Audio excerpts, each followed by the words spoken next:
최근 예약 플랫폼 캐치 테이블 이 결과에 따라 전국 웨이팅 맛집 1위를 차지한 외식업계 브랜드가 있습니다. 바로 이재모 피자라는 피자집입니다. 요즘은 식당에 가면 옛날처럼 이렇게 뭐 번호표 뽑고 대기하는 게 아니라 핸드폰 어플에다가 대기표를 뽑는 어플이 있습니다.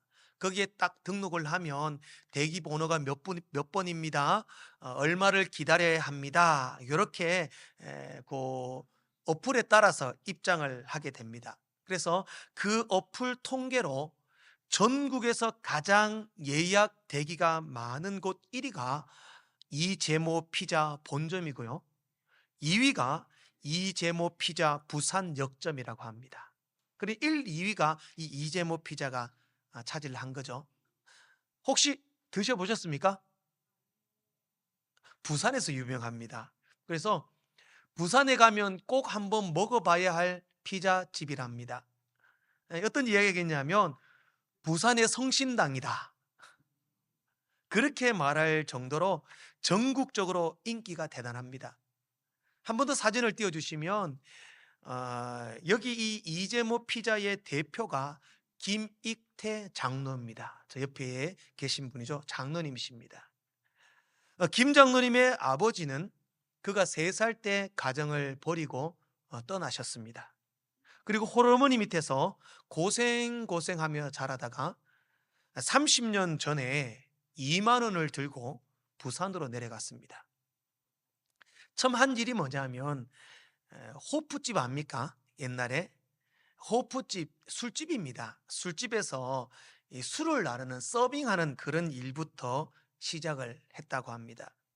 그렇게 고생을 하며 일을 하고 돈을 모아 나중에는 부산에서 호프집 3개, 술집 3개를 운영하는 그런 사장이 됩니다.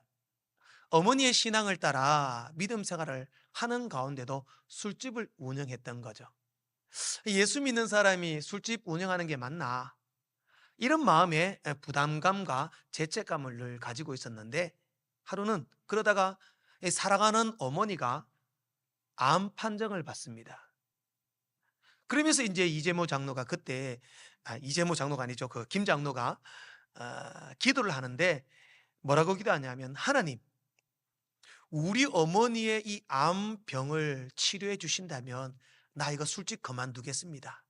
그리고 하나님이 기뻐하시는 정직한 일을 하겠습니다. 그렇게 기도를 했습니다. 하나님께서는 그 기도를 들으시고 기적과 같이 그 어머니의 암이 완치가 되고 치유가 되었습니다. 그런데 술집을 그만두고 문을 닫으려니까 당장 뭐 먹고 사냐, 이 답답한 거예요. 걱정이 되니까 술집을 그만두지 못합니다. 계속 운영을 합니다. 왜냐하면 돈을 벌고 너무 재미가 있으니까요. 신앙은 있었지만 술집을 계속 운영을 합니다. 그런데 아무 일이 없어요. 술집 더 잘 돼요. 장사도 잘 되고. 그렇게 열심히 또 술집을 운영하다가 또다시 어머니가 암 재발 소식이 들립니다. 그때는 이제 완전히 하나님 앞에 엎드려 가지고, 하나님, 우리 어머니 암 고쳐주면 이번에는 진짜로 술집 문 닫겠습니다, 기도를 했습니다. 그리고 또 하나님께서는 어머니의 암을 고쳐주셨습니다. 술집 문을 닫았을까요? 안 닫았을까요? 닫았습니다. 이제 기도한 대로 술집 문을 딱 닫고, 하나님이 이 일을 기뻐하지 않으시나 보다. 그리고 새로 시작한 사업이 뭐냐? 가구점을 열었습니다. 가구점을 열고 정말 하나님이 기뻐하지 않는 술집을 정리하고 바르게 산다고 가구집을 열었는데 매달 2천만 원씩 빚만 늘어갑니다. 사업이 안 되는 거죠. 그렇게 전전긍긍하다가 도저히 안 돼가지고 가구점도 문을 닫고 피자집을 새로 오픈을 했습니다.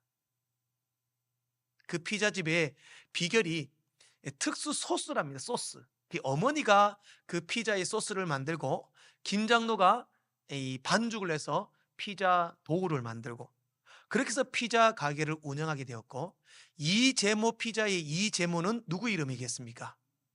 엄마 이름입니다. 어머니 이름. 그 어머니의 이름을 따라 이재모 피자를 열었습니다. 선풍적인 인기를 끌고 사람들에게, 수많은 사람들이 찾아오는 맛집이 되었습니다. 사람들이 묻습니다. 장로님, 김 장로에게 이 이재모 피자의 비결이 뭡니까? 이렇게 장사가 잘 되는 비결이 뭡니까? 이렇게 물으면은 김익태 장로는 뭐라고 말하느냐 하면, 요한복음에 가나의 혼인잔치 사건을 비유를 들어서 이렇게 말합니다. 물이 포도주로 바뀐 역사는 물돈 하인만 압니다. 그렇게 이야기를 한대요. 그 피자가 잘 되는 비결은 하나님만 아신다라는 거죠.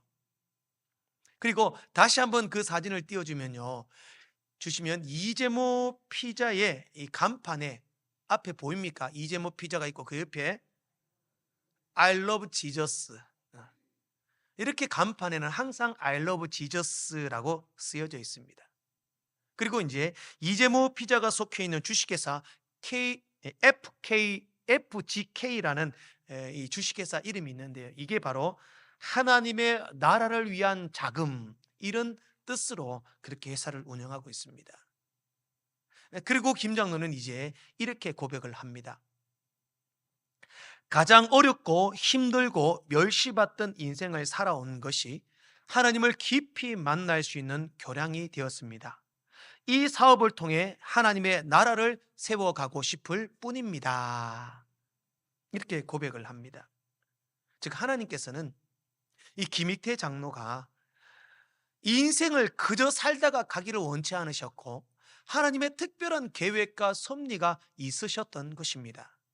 그래서 호프집을 운영하는 술집 사장, 가구집 사장이 아니라 하나님의 나라를 세워가는 하나님의 일꾼으로 사용하시고자 원하셨던 것입니다. 그래서 오늘 김익태 장로를 하나님이 만드셨던 것입니다.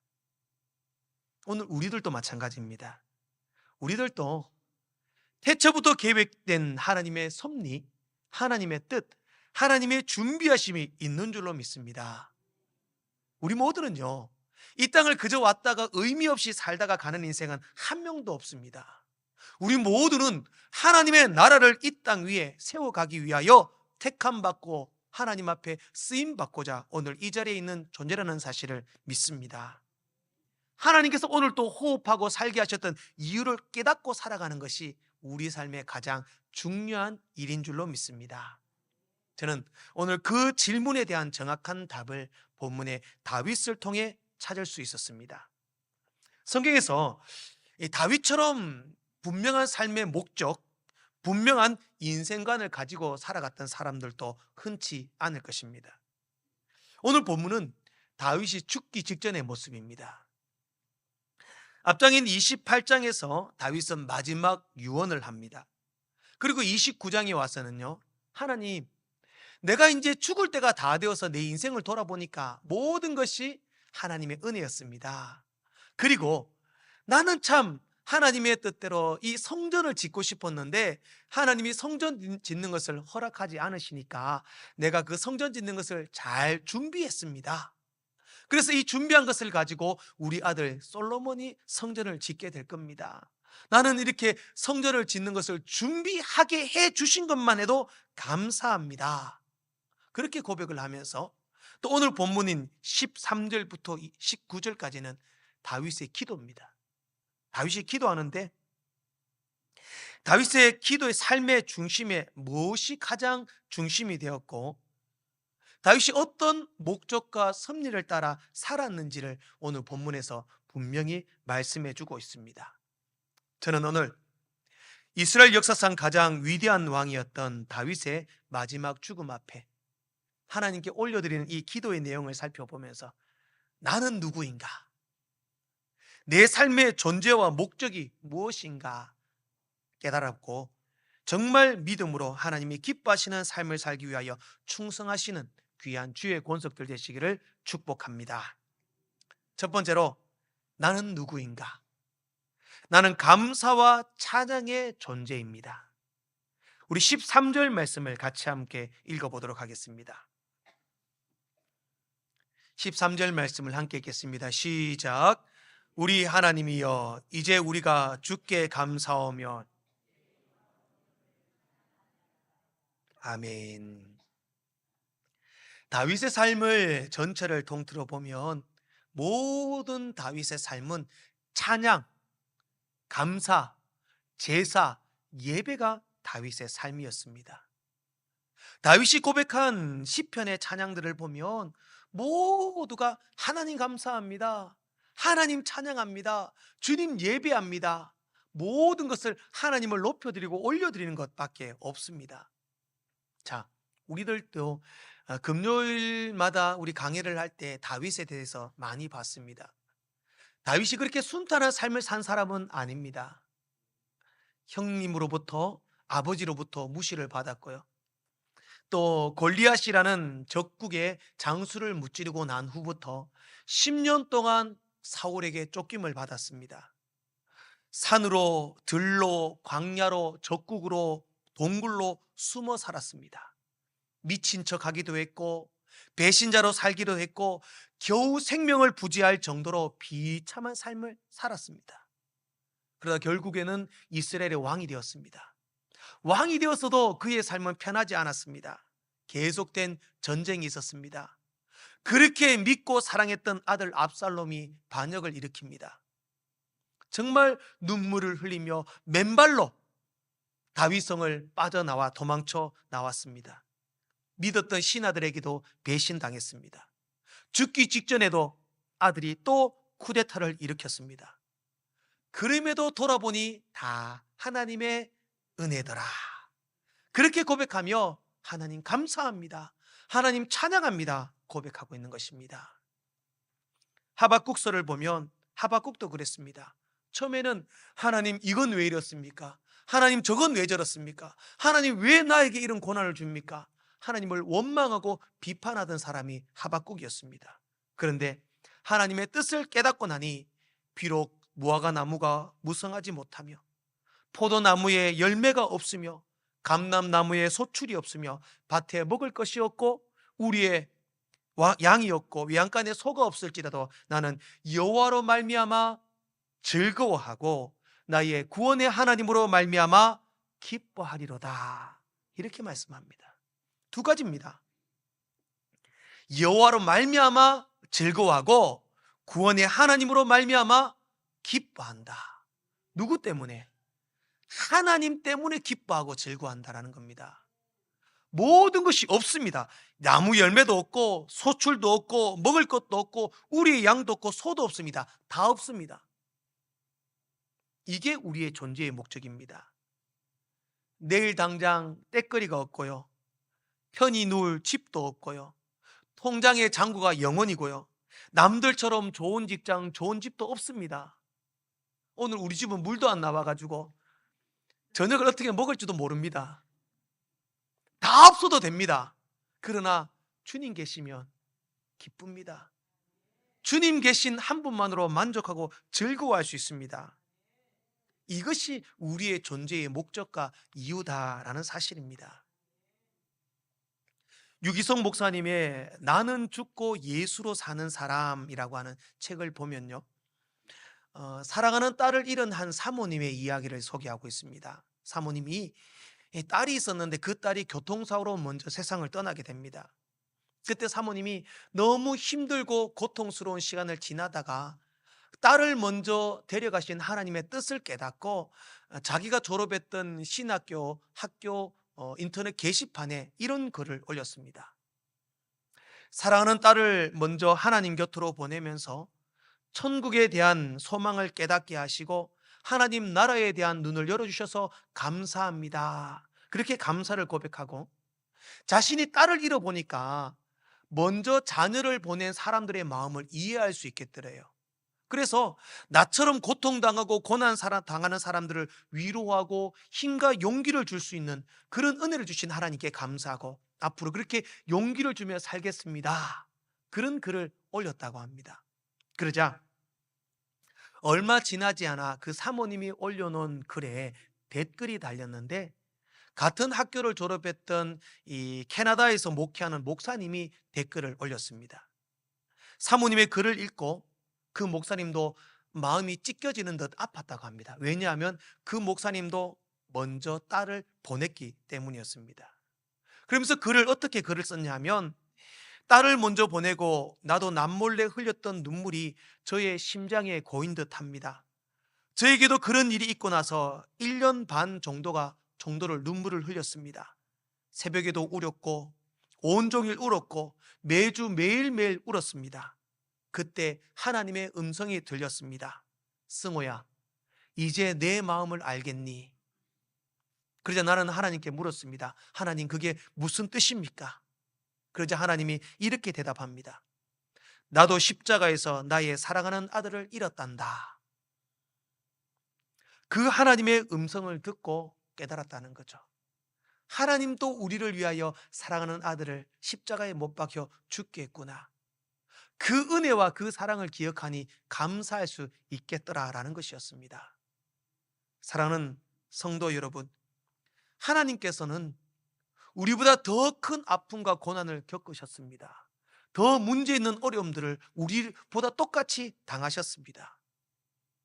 그렇다면 그 은혜와 그 사랑을 믿고 기억한다면 우리는 어떠한 상황 가운데도 감사할 수 있고, 하나님의 그 은혜와 사랑을 생각한다면 주님을 찬양할 수 있고 주님을 위하여 살아갈 수 있게 된다는 것입니다. 이것이 우리의 삶의 이유요 목적인 줄 믿으시기 바랍니다. 사랑하는 성도 여러분, 우리는 감사와 찬양을 위하여 이 땅에 존재하는 하나님의 자녀들인 줄로 믿습니다. 진정으로 주님의 은혜에 감사하시고 날마다 주님을 찬양하는 삶을 살아가시는 여러분 되시기를 주의 이름으로 축복합니다. 두 번째로, 나는 누구인가? 나는 이방 나그네와 거류민입니다. 15절 말씀에 보면 다윗은 자신의 삶을 돌아보면서 나그네와 거류민의 삶이었다, 이렇게 고백을 합니다. 여기서 나그네라고 하는 게르라는 히브리어는요, 낯선 손님이라는 뜻입니다. 거류민이라는 말은 외국인 임시 체류자다, 이런 뜻입니다. 창세기에 보면 아브라함이 하나님의 말씀을 따라 가나안으로 오게 됩니다. 가나안에 와서 정착하여 사는데 가나안의 헷 족속들이 사는 땅에 거류하며 살아가게 됩니다. 그렇게 살다가 아내 사라가 죽었습니다. 사라가 죽었는데 당장 아브라함이 어떻게 하느냐? 헷 족속에게 가서 나는 당신들 중에 거하는 나그네여 거류민입니다. 그러니 우리 죽은 아내를 위해서 당신들의 땅을 좀 파십시오. 내 아내를 여기에 묻고 장사해야 되겠습니다. 그렇게 헤브론 땅을 사고 막벨라 굴에 사라를 장사하게 됩니다. 아브라함이 땅이 한 평도 없었을까요? 엄청 부자였습니다. 그때 아브라함은 소유도 많았고 가축도 많았고 종도 많았습니다. 심지어 훈련된 군사들도 있었습니다. 그러나 결국 내 인생도 나그네다, 거류민이다. 왜? 죽을 때가 되니까 아무것도 아니라는 겁니다. 남에게 돈 주고 장지를 사가지고 그 무덤에 들어가는 것이 인생이더라라는 겁니다. 다윗도 지금 죽을 때가 됐습니다. 한 나라의 왕이었습니다. 위대한 장수였습니다. 그 누구도 부럽지 않을 권력과 힘과 명예와 힘을 가진 사람이었습니다. 그러나 늙고 쇠약해지고 죽을 때가 되니까 나도 우리 조상들에게도 돌아갈 수 있는 밖에 없는 존재입니다. 죽을 때가 되니까 왕도 필요 없고 권력도 필요 없고 재물도 능력도 아무 필요 없더라라는 겁니다. 그러니 인생이 그림자와 같다, 희망이 없다, 이렇게 말합니다. 여러분, 그림자를 위하여 무엇을 투자하시겠습니까? 그림자를 위하여 좋은 옷을 사주고, 그림자를 위하여 좋은 집을 사주고, 그림자를 위하여 좋은 음식을 사주는 사람은 아무도 없을 것입니다. 의미 없습니다. 왜? 그림자는 언제 사라집니까? 해가 지고 밤이 되면 그림자는 사라집니다. 없어질 것에 투자하는 인생은 아무도 없다라는 겁니다. 우리 인생이 그림자입니다. 밤이 되고 주님 모시고 모두가 죽음 앞에 서게 됩니다. 그때 우리 인생은 끝난다라는 겁니다. 그런 그림자와 같은 헛된 것에 투자하는 것이 아니라 원래 본향 영원한 하나님의 나라를 소망하며 거기에 투자하는 것이 우리의 존재의 목적이고 이유다라는 겁니다. 얼마 전에 외국인들이 본 한국 사람들에게 독특한 문화라고 하는 글을 봤는데요. 해외여행을 가면 한국 사람인지 그냥 보면 안 돼요. 외국 사람들은. 왜 한국 사람들만의 특징이 있다는 거예요. 어떤 특징이냐? 다 소개해드릴 수는 없고 몇 가지만 소개해드리면 이렇습니다. 첫 번째, 한국 사람들은 해외여행 와서도 부지런하답니다. 시간에 쫓기가 급하게 걷고 빨리빨리 다니는 사람이 있으면 해외여행 가서도 한국 사람입니다. 호텔에요, 조식 시간 땅 시작하자마자 맨 처음 오는 사람은 한국 사람입니다. 조식 제일 먼저 먹는 게 한국 사람입니다. 왜 그럴까요? 한국인들은요, 이왕 해외여행 왔다면 온 김에 다 보고 뽕을 뽑고 갑니다. 그렇기 때문에 딱 눈에 띈다는 겁니다. 두 번째, 사진의 진심이랍니다. 한국 사람들은. 그래서 이런 말이 있어요. 한국 사람들은 여행을 뒤통수로 한다. 왜 그런지 압니까? 다 셀카 찍는다고 뒤로 보고 있는 거예요. 그러니까 구경해야 될 좋은 풍경들은 뒤통수가 보는 거예요. 이렇게 셀카 찍으니까. 그리고 일로 와라 절로 와라 어떻게 해라 저떻게 해라 전부 다 사진의 진심이랍니다. 왜 그럴까요? 이왕 여행 왔는 거 사진에 담아 가야죠. 그죠? 그러면 언제 어디 가서 봅니까? 집에 가서 수시로 꺼내보고 아이고 이때 좋았는데 추억하는 거죠. 그게 한국 사람이랍니다. 세 번째, 라면과 김치. 어디를 가든지 라면 펼쳐놓고 김치 펼쳐놓고 먹는 건 그냥 당연히 그거는 한국 사람이다라는 거죠. 왜 그렇습니까? 라면 김치 없으면 못 살지 않습니까? 무조건 김치 있어야 됩니다. 아무리 산에 진미가 있어도 해외 최고급 레스토랑의 음식이 있어도 김치가 있어야 됩니다. 어쩔 수 없습니다. 그리고 네 번째, 한국 사람들은요, 피부 보호에 진심이랍니다. 선크림을 마치 밀가루를 덮어 쓴 것처럼 발라놓으면 100% 한국 사람들이고, 아줌마들은 그래놓고 또 뭐냐, 양산까지 쓰고 다니면 100% 한국 사람입니다. 그리고 또 뭐 선캡 해가지고 마스크 이런 거 있지 않습니까? 복면 같은 거 이런 거 덮어 쓰면 100% 한국 사람이랍니다. 왜 그러냐? 해외 서양인들 외국인들은요, 여행 오면 얼굴 태웁니다. 오히려 벌겋게 태워 다닙니다. 왜? 여행 갔다 왔다 보이는 거죠. 우리는 여행 갔다 돌아오면 일상에 복귀해야 되기 때문에 시꺼먼 얼굴로 못 다니는 거예요. 자, 왜 한국인들은 이런 네 가지 특성을 가지고 여행을 할까요? 말씀드렸다시피 여행객이기 때문입니다. 그렇지 않습니까? 그죠? 이왕 여행했는데 바쁘게 돌아다니고 다 구경해야 되죠. 시간 되면 어디 갑니까?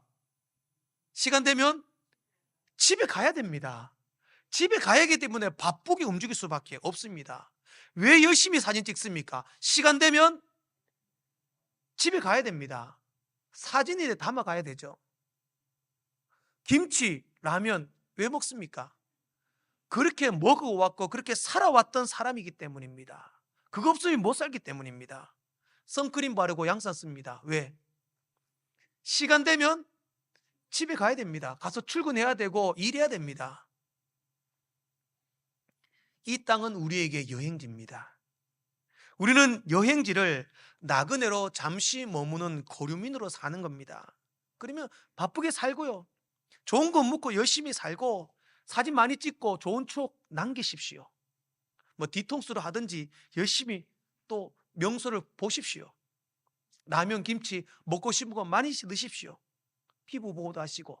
그러나 시간 되면 우리도 다 집으로 가야 됩니다. 시간 되면 갑니다.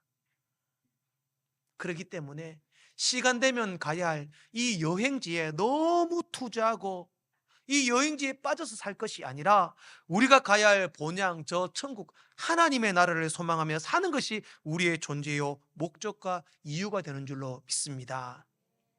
2002년 8월 9일 미국의 헐리우드 배우였던 찰튼 헤스턴이라는 사람이 있습니다. 혹시 아시나요? 뭐 외국 배우인데 우리 어른들은 잘 아실 것 같습니다. 벤허, 10개 막 이런 남성적인 역할을 감당했던 헐리우드 배우입니다. 이분이 자신의 저택에서 마지막 기자회견을 할 때였습니다. 기자회견 하는 데에 수많은 기자들이 모여가지고 찰스 헤스턴이 나와서 이제 자신이 이제 회견을 하는데 시간이 되어도 안 나오는 거예요. 기자들이 계속 기다려도 안 나옵니다. 안 나오고 계속 안 나오다가 나중에 어떻게 되냐면 떡 앞에 있는 텔레비전에 영상이 나오더니만 영상으로 찰튼 헤스턴의 영상이 틀어지는 겁니다. 그리고 메시지가 나오는데 뭐라고 말하느냐 하면 그 영상에서 내 나이 80이 다 되어 치매에 걸렸고 언젠가 말도 할 수 없을 때가 오게 될 텐데 아직 정신이 있을 때에 사랑하는 사람들에게 미리 인사하고 싶습니다. 그래서 영상으로 인사를 하더래요. 그리고 2008년 84세의 나이로 세상을 떠났습니다. 그 후에 많은 외신과 기자와 텔레비전 매스컴이 보도를 했습니다. 배너에서 인상 깊은 전차 경주 장면을 보여주었던 헤스턴, 모세, 미켈란젤로, 엘시드 등 역사극의 주인공으로 활약했던 등의 헐리우드의 전설로 꼽혀왔던 그도 결국에는 하나님의 섭리에 순응해야 했다. 이렇게 기사가 났습니다. 무슨 말이냐? 아무리 건장하고 위대한 사람이라도 하나님의 섭리인 죽음의 관문을 통과할 수밖에 없습니다. 제가 확실히 예언해 드릴까요? 100년 뒤에 이 자리에 있을 사람 아무도 없습니다. 확실합니다. 예. 젊다고 건강하다고 자부할 필요 없습니다. 결국에는 우리 모두가 거류민, 이 땅을 사는 나그네로 사는 겁니다. 주님 부르시면 가야 됩니다. 거기가 우리의 본향입니다.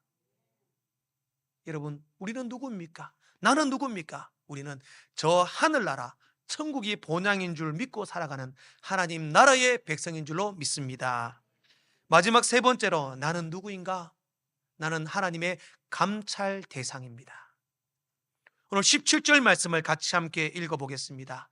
함께 읽겠습니다. 시작. 나의 하나님이여, 주께서 나의 마음을 감찰하시고 정직을 기뻐하시는 줄을 내가 아나이다.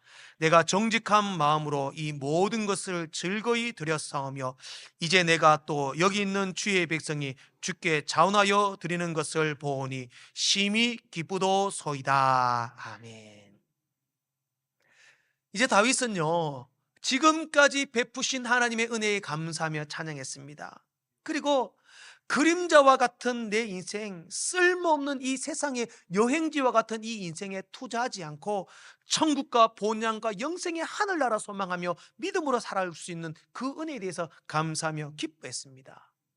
그리고 다윗은 고백합니다. 하나님, 내가 이 성전 건축 준비를 다 마무리해 놓고 주님 품에 갈 텐데 하나님은 우리의 마음을 감찰하시고 우리의 마음의 심령을 보시는 하나님이 아니십니까? 내가 그 하나님 때문에 기뻐하고 즐거워합니다. 이렇게 고백을 합니다. 여러분, 이 감찰이라는 단어가요, 여러분 어떤 단어로 느껴집니까? 우리 요즘에 정치 보면 감찰하니 특검을 하니 이런 말 많이 하지 않습니까? 감찰이라는 말은요, 이 뭔가 잘못한 게 있는지 검사하고 찾고 잘못했으면 벌하고 징계하기 위하여 하는 게 감찰이라고 이렇게 느껴집니다. 그러니 하나님께서 감찰하신다고 할 때에 잘하나 보자, 못하나 보자, 뭔가 실수가 있는가 보자, 그렇게 우리를 마치 매의 눈으로 보듯이 감찰하신다, 이런 의미가 아닙니다. 원문의 의미는 감찰하신다는 뜻은요, 도와주기 위하여 지켜보신다, 개입하시기 위하여 기다리신다라는 겁니다. 하나님께서 우리를요 어떻게 보시냐면 지금 이 순간도 저 하늘나라에서 여러분의 모든 삶을 지키시고 보호하고 바라보고 계십니다. 어떻게? 힘든 일이 없나? 혹시 고난당하지 않느냐? 혹시 넘어지면 어떻게 할까? 혹시 문제가 생기면 어떻게 할까? 왜 보고 계실까요?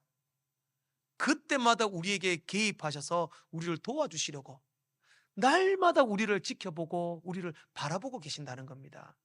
이것이 감찰입니다. 제가 얼마 전에 이렇게 또 하나님의 개입, 하나님이 지켜보시다가 우리를 도와주시는 이 장면에 대해서 큰 은혜를 받은 영상이 하나가 있는데요. 오늘 이 영상을 한번 보고 설교를 마무리했으면 좋겠습니다. 어떤 내용이냐면 딸이 요리 대회를 출전을 했습니다. 브라질 영상이던데요. 요리 대회에 출전했는데 이 딸이 요리 대회 막 하다가 소스 알죠? 소스 뚜껑을 열어야 되는데 못 여는 거예요. 근데 그 장면을 관중석에 있던 아버지가 너무 안타깝게 지켜보고 있는 거야. 근데 이 딸이 어떻게 하느냐? 우리 한번 영상을 한번 보면서 하나님의 개입이 이런 거구나. 한번 그렇게 한번 깨달아 봤으면 좋겠습니다. 영상 한번 보시겠습니다. Inacreditável.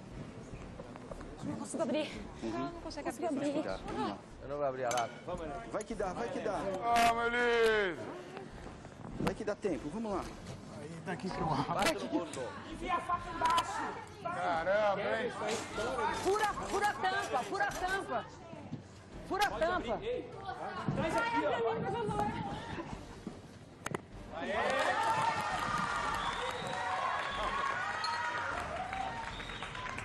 결국 이 아가씨가 1등을 했어요. 이 대회에서 1등을 했습니다. 하나님의 개입은요, 날마다 여러분들 지켜보고 계신다는 사실을 믿으시기 바랍니다. 내가 어떻게 도와줄까? 내가 어떻게 제 힘이 되어줄까? 하나님 바라보고 계십니다. 결국 우리가 못하면 어떻게 하면 됩니까? 아버지께 맡기면 됩니다. 하나님 도와주십시오. 도와주십시오. 갖다 주면 아버지는 간단하게 열어줍니다. 사랑하는 성도 여러분, 저는 우리의 인생 가운데 어떤 문제든 어려움이 있고 내가 해결하려고 하면 힘들고 고난스러울 수 있습니다. 그러나 그때마다 내 존재의 이유가 뭡니까? 내가 살아가는 이유가 뭡니까?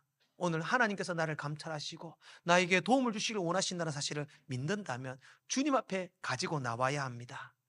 오늘 다시 한 번 더 우리를 향한 하나님의 놀라운 뜻과 목적이 있음을 믿으시기 바랍니다. 그 목적과 뜻을 깨닫고 나는 누구인가?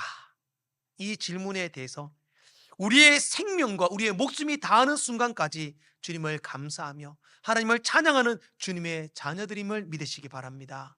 우리는 나그네요 고류민으로 이 땅을 정말 이 땅에 영원한 이 땅에 투자할 것이 아니라 하나님의 나라 영원한 천국을 소망하는 하나님의 나라 백성임을 믿으시기 바랍니다. 우리는 하나님의 특별한 감찰을 받는 대상으로 어디에 있든지 하나님이 우리와 함께 하시고 우리를 도와주시는 특별한 사랑받는 존재임을 믿으시기를 축복합니다.